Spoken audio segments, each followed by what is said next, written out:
Hey everyone, welcome back to my channel. This is Heidi from My Reading Life, and I'm here today to film a Friday Reads video. Happy Friday, happy Thanksgiving weekend if you're in the United States and you celebrate. I have a long weekend off from work, so that's fabulous. And I am really excited to talk to you about these books that I've read over the past week or so. Lots of nonfiction, of course, because it's Nonfiction November, and then one fiction book that I snuck in there as well. So first of all, a nonfiction, I read In Cold Blood by Truman Capote, which is a classic, a modern classic of nonfiction. It is the forefather of the true crime genre, I would say. I think that's pretty well established. And it is really an excellent book. I will say it tells the story of the murder of this family in Kansas in the late 1950s. And the way that the story is told is narrative nonfiction. So we're introduced to the family in the beginning. Like the whole first section is just a character study of this family and this small town in Kansas, this farming community. And the family is the Clutter family. And they are just like very all-American. The dad's a farmer, the mom's a stay-at-home mom, and there's a daughter and a young son. Two daughters are grown and have already moved out of the family home and are living elsewhere. And they're just very all-American, very, by all accounts, very nice people. And they are brutally murdered in their home. And the author does not pull any punches. He definitely gives a lot of detail about that, so just if that's not something you're interested in reading, just be forewarned. But it is, the way that Capote lays the story out is really interesting, because you get this character study, you get introduced to all these people, and then you also get introduced to the murderers, and you get their backstory, and then you follow step by step what happens after the murders. You go back and you follow step by step how we got to the point where this murder was committed. Now, there is some controversy around this book. After it came out, some other journalists sort of fact-checked some of the story and found that Truman Capote had fictionalized certain aspects of the story, and I won't go into what aspects of the story he supposedly fictionalized, but I would say that from the modern perspective of a narrative nonfiction reader, like, the stuff that he fictionalized, I don't think was, he didn't change any of the material facts about what happened and who it happened to and who the perpetrators were. But he did make certain individuals maybe look better than they were, because he was personally fascinated with those individuals. So yeah, after I didn't know any of this before I read the book. I read the book and then I Googled about it, and it was quite fascinating to read. So as a work that that sort of laid the groundwork for narrative nonfiction and laid the groundwork for true crime, I think this is really interesting to read. I also will tell you that I listened to this on audiobook. I'll put the audiobook narrator's name on the screen here because I've forgotten it, but it was very well done in audiobook as well. And I think that that is an excellent way to consume this. I will say, because of the time period in which it was written in the early 60s, it is a bit slower than what you would normally see in today's narrative nonfiction, but I thought the story was interesting enough that it was worth it for me.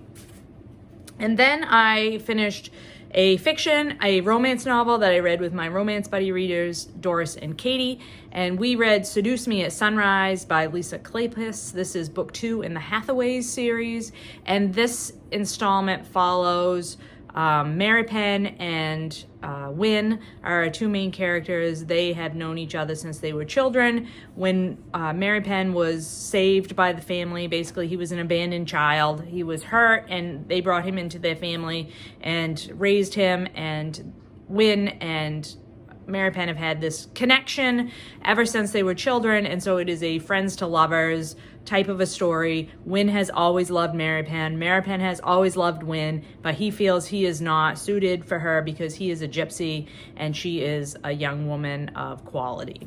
So, and the other thing that this story is really interesting for is that Wynn gets ill when she's a teenager with scarlet fever, and it impacts her health so that she is basically an invalid as a young woman. And she is determined to get her health back and to have have the life that she wants, which includes marriage and a family. So she goes off to France, I think it's France, to a health clinic type of a deal, and works on regaining her health. And so there's a separation in here of like when they're early 20s, these two young people, and I found that to be very realistic and made the story a lot more I just felt that it was a better story because they did have time apart from each other. And so when they came back together after she goes through her health clinic days, and they've had different experiences, they've lived some life outside of just being together all the time. And I think that's super necessary for, formation of a person's character, to like basically go off on some sort of thing, whether that's school or travel or job or whatever, and sort of find yourself and realize that you can stand on your own and you can be responsible for yourself without somebody taking care of you all the time. Like, all of those things are really important for development as a person, and I think that was great that it was included in the story. And again, Lisa Kleypas, as I've said many times, she just writes the family story so well. All of the family, the siblings and the friends and other characters that are in the story are just written really well. The dialogue is really great. There's lots of humor, and yeah, I thought there was some ridiculous aspects to the story. It's not my favorite romance of all time, but it was highly enjoyable. And then the last book that I finished this week was The Edge of the Sea by Rachel Carson. This is her third book in her loose trilogy of books about marine life and marine ecology. This book is specifically a journey through all of the critters that live in the space, in the intertidal, at the border between land and sea. And Carson takes us through 3 different habitats: the rocky intertidal, the sandy beach intertidal, and the Florida mangroves. And I will say that this is my least favorite Rachel Carson, although that doesn't mean that I didn't like it. I think she's a beautiful writer. She, the love that she feels for the environment comes through in every word that she writes. She is very descriptive in her ability to tell you what these different animals look like and what they do for a living, basically how they live in their environment, how they interact with other critters. But this book at times felt like just a list of animals or a list of plants. And she evidently had wanted to write a field guide and tried to write a field guide, and like, this is what it turned into. Basically, she just couldn't stop herself from sort of adding her feelings and her emotions into it, and so it doesn't work as a true field guide, but it does read more of like a listing of living organisms that you would find in these different habitat types. And so because of that, it just doesn't flow like a story. So it's interesting, and I was glad to have read it, but it was one of those books that you would read for a while and put down, and I wish that it had been organized a little bit differently, because to make it easier to pick up and put down, because it's just like, the pictures do break it up, but it's just text. Like, there's no sections in here, like chapter 1 about, or part 1 about rocky intertidal, and then you just get 50 pages of text about rocky intertidal. So that if this had been broken up, I think so that you could just read almost vignettes, I think it would have been more successful for me. But as it was, it wasn't that I didn't like it. I don't want to leave you with the impression that I didn't like it. I did like it. I just think it's her least successful of all of the books that I have read by her, and I think it would be the most difficult for anybody who is not really into science writing to read this, because this is more, I think this reads more technically and more straight science than the rest of her books. So those are the ones that I've completed. And so what am I currently reading? I am almost finished with read Famine, Stalin's War on Ukraine by Applebaum. I'm buddy reading this with Rachel. This is very, very difficult to read, really depressing, really awful, but extremely important. I have learned so much from this book. and really has given me a better perspective on the events of the last year or so in Ukraine, with the aggression by Russia. I mean, Russia has basically been trying to stamp out Ukraine for over 100 years.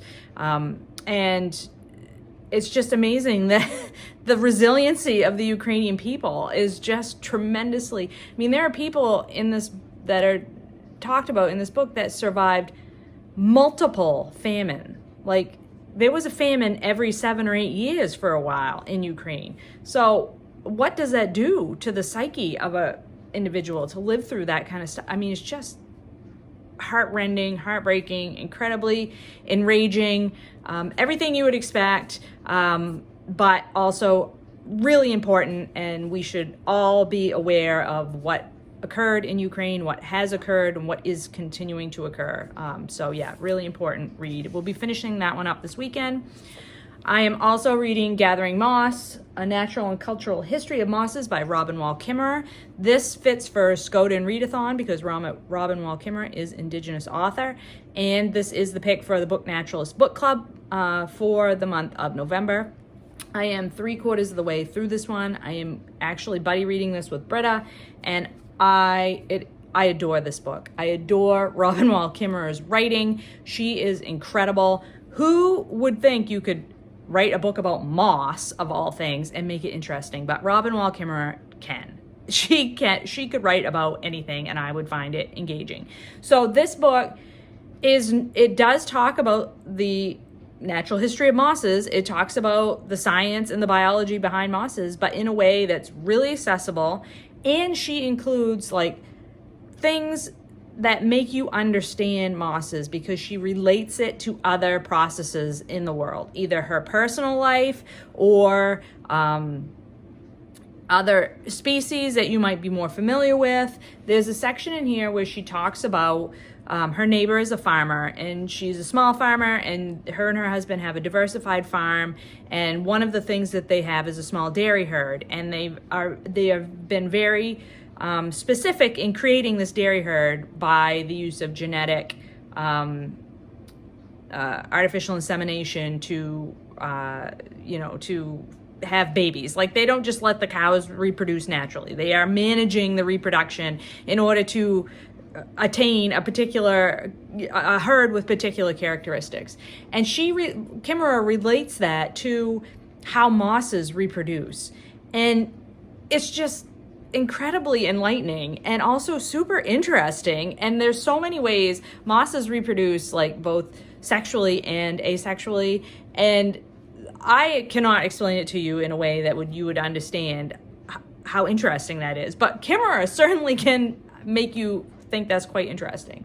And she just writes with so much heart. She writes about the indigenous ways of knowing the world and how and comparing and contrasting that with the Western science way of knowing the world, I think is super interesting. And I love how she blends and melds the two to create, in herself, I think she embodies the best of both worlds and really utilizes the tools that she's been taught from both paths to really understand the natural world. Just fabulous. I mean, I'll talk about this more. Obviously, I'm going to do a standalone review for this at the end of the month for Book Naturalist, but highly recommend already. And then I am reading Everybody Yoga on my Kindle. This is by Jessamyn Stanley. And this is her sort of combination memoir and explanation of yoga. So Jessamyn Stanley is a person who identifies as fat, and she's obviously a Black woman, and she got into yoga sort of in a sideways manner and has found it to be extremely important in her own life. And I am practicing yoga now. I have been since last January. I try to practice at least 5 times a week. And I am interested in learning more, like just in general about yoga. And so I've had this one on the Kindle for a while, and it's really very readable. I love the mixture of memoir and like specific explanations about yoga and types of yoga and yoga poses and all that sort of thing. I'm only about I think like 25% of the way into it, but it reads really quickly, and I'm finding it very, very entertaining and useful. And then I am also reading Think Like a Mountain by Aldo Leopold. This is excerpts from his Sand County Almanac. This is the Penguin Green Ideas book number 20. It's the last one I have to read from my collection of Penguin Green Ideas books. And I had read some of Sand County Almanac when I was in college, but I don't remember any of it. And I am super surprised at how much I really love Leopold's writing. He is a really interesting writer, and he is really laying out, he talks about different types of landscapes in this, and I'm just in the first section where he's talking about Wisconsin, and he's specifically talking about peat bogs and their how cranes utilize peat bogs, and then the evolution of human development of those spaces and the impact on both the habitat, the peat bog habitat, and the cranes. Super interesting. And then last but not least, I have only just read the introduction, but I will be reading more of this also for Skoden Readathon. This is Blanket Toss Under Midnight Sun, Portraits of Everyday Life in 8 Indigenous Communities by Paul Seesequasis. Seesequasis. And this is a photo book, so there's photos and text that go together. And like I said, I've only read the introduction. This comes highly recommended from Sean the Book Maniac, and I think Kim from Middle of the Book March also read this, and like everybody I've heard talk about this has raved about it. So I am going to be working my way through this weekend as well, and very excited to pick this one up off the shelf and get to it. I would say also that this details the lives of Indigenous communities in what we now know as Canada. So the introduction talks about the Inuit community and some other communities in northern North America. So very interested to read this. Goes along with a lot of the reading that Sean and I have been doing over the last few years about Indigenous communities in what we now know as Canada. So that's it. That's my Friday reads. That's what I have read and am currently reading. And I hope you're all doing well and finding some great books to read. I hope you have a lovely weekend, and I will talk to you later.